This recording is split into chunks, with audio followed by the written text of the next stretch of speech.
In our last update, we said one simple thing: gold above its long term trend line and silver above its long term trend line. As long as those structures held, we weren't expecting a major bear market. Since then, nothing important has broken, but something more interesting is happening.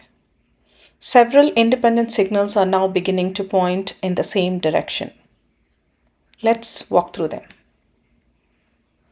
First, it's the gold weekly chart. This chart is about one thing: the long-term structure.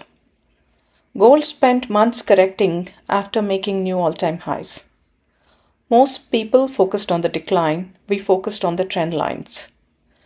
Price has now respected that trend line once again. This isn't a breakout yet, but the long-term bull market structure remains completely intact. Structure first, momentum second. That's where the next chart becomes interesting. This gold 12-hour chart is where the story changes. Price is compressing between failing or falling resistance and rising support. Momentum underneath has already stopped making lower lows. Instead, it's beginning to make higher lows. That's exactly what we like seeing before price catches up. Price always gets attention. Momentum usually moves first. So we are watching this compression very closely. Now let's look at silver. Silver looks even more interesting. The long-term trend line is still holding, just like gold. But the momentum indicator is now building the same higher low structure. If you notice something, silver hasn't broken out yet, but sellers are becoming less effective every time they push lower. That usually isn't how bear markets behave. So gold is stabilizing, silver is stabilizing. And what about relative strength? Gold-silver ratio. This chart tells us which metal is leading.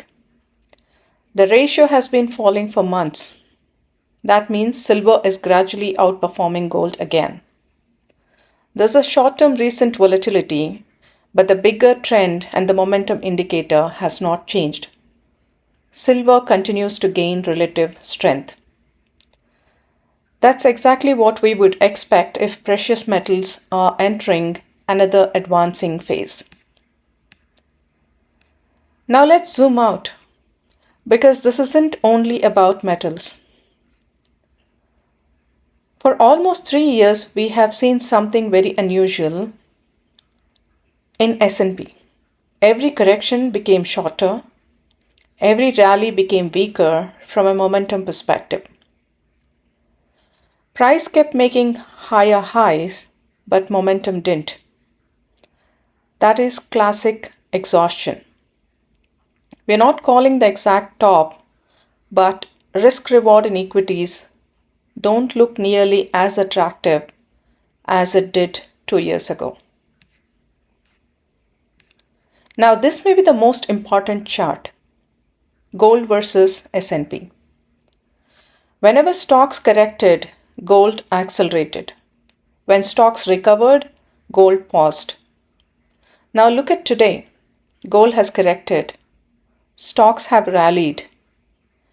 If equities begin another meaningful correction, history suggests capital may once again rotate into gold. That does not guarantee it happens, but it's a relationship worth watching.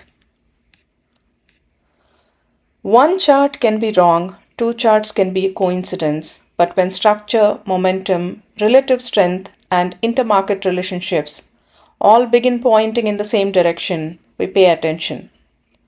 At MarketVelugu, we don't predict every headline, we follow structure, we cut the noise, and right now, the evidence continues to suggest the long-term precious metal story remains very much alive.